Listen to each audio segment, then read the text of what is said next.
Hi everybody, Sam Bullard with Nathan Grace Real Estate and Tilger Real Estate Group.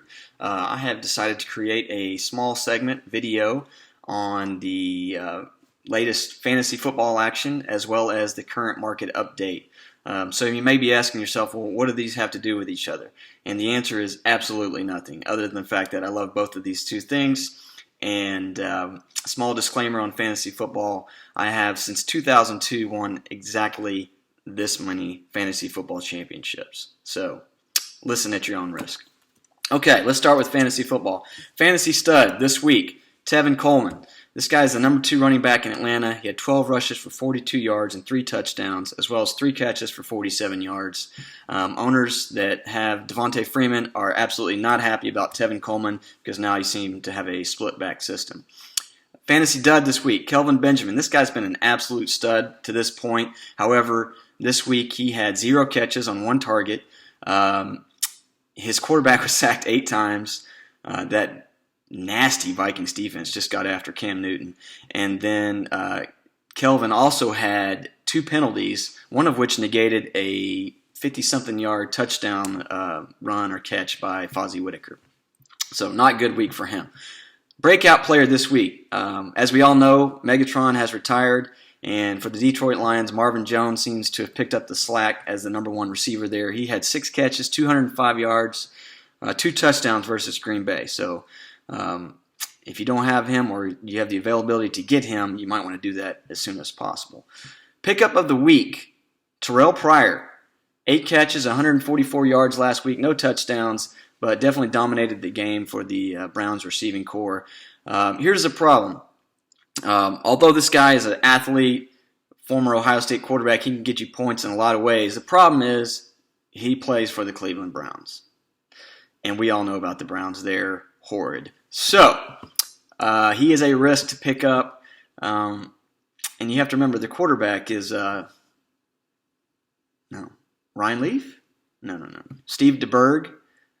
No. It doesn't matter because it changes every week, so who cares? Anyway, moving on. Dallas Cowboys. I'm going to predict the Dallas Cowboys score every week. This week they travel to San Francisco against Blaine Gabbert, who is also not very good. And I predict that the Dallas Cowboys, with or without Dez Bryant, will win 27-16 in a pretty boring game in San Francisco. DFW real estate market. In August, we had a 12% increase in sales over August of 2015. 50% of all home sales were priced between $200,000 and $500,000. 50%, that's pretty amazing. Median sales price in DFW is $230,000, which is a 10% increase over August 2015. Currently, DFW home sales make up 31% of all sales in Texas.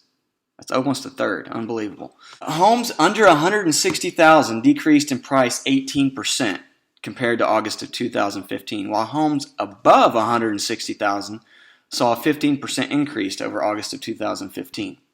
Inventory on the whole is under 2.5 months, so it's still a seller's market. A normal balanced market would be a 6-month inventory.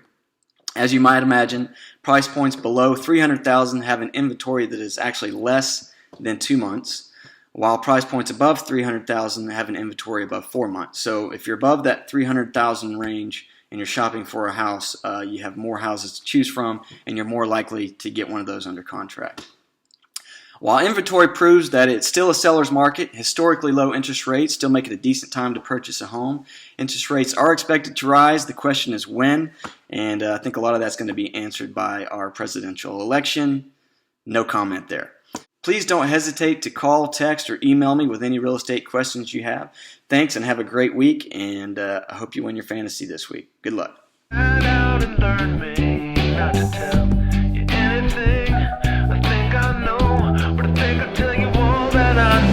Try to tell you all about it, thought you might have heard, I doubt it. Every day's a waste, I know, and every day's a